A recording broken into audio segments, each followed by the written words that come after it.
prvič izvajamo tako imenovan dan učenja varnega smučanja.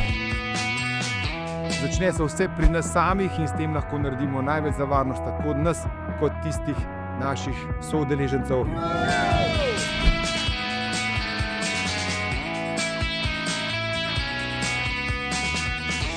Akademijo varnega smučanja bi z veseljem priporočila naprej. Vedno, tudi če že poznamo, pa mislimo, da vse vemo, je dobro obnoviti znanje.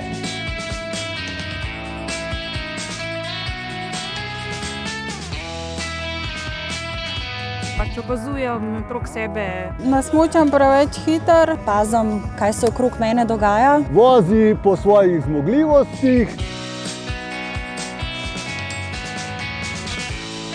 Na smučanju ne sme manjkati dobra volja. Kaj sladkega. Ne sme manjkati dobre družbe.